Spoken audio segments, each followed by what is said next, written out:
Snapdragon versus Exynos.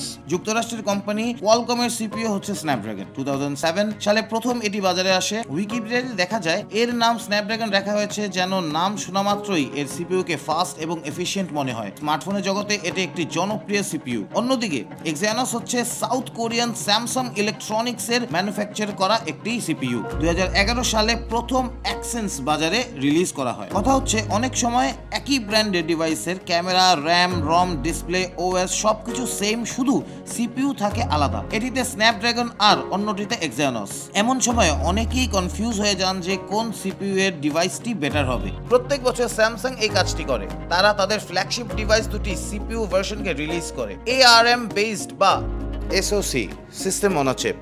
এইসব কঠিন আলাপে না যে আজকে ভিডিওটি আমরা স্ন্যাপড্রাগন এবং এক্সিনোস নিয়ে কথা বলবো।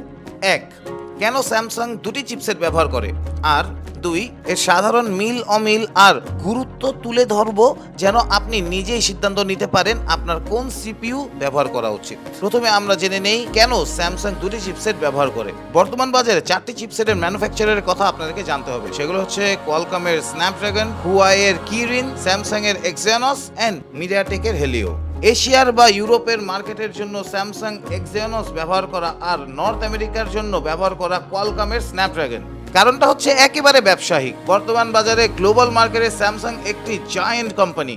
সুতরাং যতই স্যামসাং নিজের উৎপাদিত ইনহাউস চিপসেট দিয়ে ডিভাইসের ম্যানুফ্যাকচার করবে ততই কম খরচ আসবে তার, আর লাভও তাতে অনেক বেশি পাওয়া যাবে। থার্ড পার্টি কোম্পানির চিপসেটের উপর ভরসা করতে হবে না তাদের। নিজেদের তৈরি করা চিপসেট ব্যবহার করার আরেকটি গুরুত্বপূর্ণ কারণ হচ্ছে যদি কোয়ালকমের তৈরি করা চিপসেটে কোনো ত্রুটি ধরা পড়ে তবে ডিভাইসের ম্যানুফ্যাকচারের কোনো ক্ষতি না করে নিজেদের চিপসেট দিয়ে কাজ চালাতে পারবে স্যামসাং।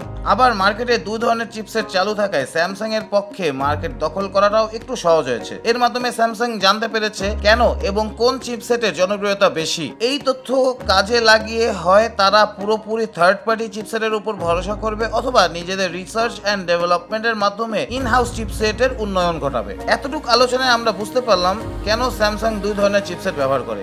এবারে চলে আসি মূল আলোচনায়। এক্সিনোস নাকি স্ন্যাপড্রাগন, কোনটা বেটার? বিগত কয়েক বছরের ইউজার ডেটা আর বেঞ্চমার্ক দেখলেই আপনি জানতে পারবেন যে এক্সিনোস থেকে এগিয়ে আছে স্ন্যাপড্রাগন। এমনকি পার্থক্য এতটাই বেশি হয়েছে যে স্যামসাং এর ফ্যানরা এক পর্যায়ে প্রতিবাদ জানিয়েছে যে এক্সিনোসের ডেভেলপমেন্ট করো অথবা স্যামসাং এর সবগুলি ডিভাইসকে স্ন্যাপড্রাগন ব্যবহার করো, না হলে আমরা স্যামসাং এর ডিভাইস আর ব্যবহার করব না। এমনকি অনলাইনে পিটিশনও করা হয়েছে। স্যামসাং এর সবচেয়ে লেটেস্ট S21 এ ব্যবহার করা হয়েছে কোয়ালকমের লেটেস্ট স্ন্যাপড্রাগন 888 চিপসেট। ওভারঅল পারফরমেন্সে এক্সিনোস 2100 চিপসেট থেকে ফার বেটার। তবে গুরুত্বপূর্ণ ব্যাপার হচ্ছে এক্সিনোস আর স্ন্যাপড্রাগনের মধ্যে এবার পারফরমেন্স পার্থক্য অনেকটা কমে এসেছে। এর মূল কারণ হচ্ছে এর আগে ব্যবহার করা ম্যাঙ্গুস সিপিইউ কোর বাদ দিয়ে ARM CXC প্রজেক্টের ARM কর্টেক্স X1 ব্যবহার করা হয়েছে এক্সিনোস 2100-তে। বলে রাখা ভালো, একই রকম মাইক্রো আর্কিটেকচার ব্যবহার করেছে কোয়ালকম তাদের লেটেস্ট স্ন্যাপড্রাগন 888 চিপসেটে। ফলে পারফরমেন্স গ্যাপ অনেকটাই কমে এসেছে। যদিও বেঞ্চমার্ক আর রিয়েল টাইম পারফরমেন্স স্ন্যাপড্রাগন 888 চিপসেটের বেটার, ডেইলি ইউজে মাল্টিটাস্কিং, ক্যামেরা পারফরমেন্স আর ব্যাটারি লাইফ সব কিছুতেই স্ন্যাপড্রাগন 888 এগিয়ে আছে। আসল কথা হচ্ছে কোর সংখ্যা, ক্লক ডিসপ্লে আর কত ন্যানোমিটার টেকনোলজির চিপ। সাধারণভাবে এই তিনটি ব্যাপার চিপসেটের মধ্যে পার্থক্য করে দেয়। লেটেস্ট এক্সিনোস 2100 আর স্ন্যাপড্রাগন 888 এর মধ্যে এই তিনটি ফ্যাক্টর আমাদের খেয়াল করলেই দেখতে পাবো কোনটি আসলে বেটার পারফরমেন্স দিবে।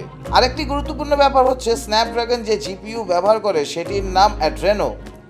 যেহেতু এটি তাদের নিজস্ব ইনহাউস জিপিইউ, ফলে অপটিমাইজেশন আর পারফরমেন্স সব কিছুতেই অনেক ব্যালেন্সড আর বেটার। অন্যদিকে এক্সিনোস চিপসেট থার্ড পার্টি অন্য ভেন্ডার থেকে জিপিইউ ব্যবহার করে যার নাম মালি, ফলে এদিকেও এগিয়ে আছে কোয়ালকম স্ন্যাপড্রাগন। তবে আসার কথা হচ্ছে 2019 সালে স্যামসাং ইলেকট্রনিক্স যুক্তরাষ্ট্রে AMD এর সাথে তাদের এক্সিনোস চিপসেটের জন্য জিপিইউ তৈরি করার চুক্তি করে। সম্প্রতি স্যামসাং ঘোষণা দিয়েছে যে AMD স্যামসাং কোলাবোরেশনের প্রথম জিপিইউ আন্ডার ডেভেলপমেন্টে আছে, বাজারে আসছে খুবই শীঘ্রই। ইন্টারনেটে লিঙ্ক দেওয়া হয়েছে বেঞ্চমার্ক, যে বোঝা যাচ্ছে সেটি হচ্ছে কোয়ালকমের অ্যাড্রেনো জিপিইউ বা অ্যাপেলের A14 বায়োনিকের কাস্টম জিপিইউ থেকেও এটি শক্তিশালী হবে। সবকিছু মিলিয়ে বলা চলে সামনের দিনগুলোতে এক্সিনোস চিপসেটের ডিভাইস স্ন্যাপড্রাগনের সমান পারফরমেন্স এমনকি ডিঙিয়েও যেতে পারে, সেভাবেই এই পাওয়ারফুল চিপসেট নিয়ে আসছে স্যামসাং। তবে বর্তমানে সবকিছু থেকে এগিয়ে কোয়ালকম স্ন্যাপড্রাগন।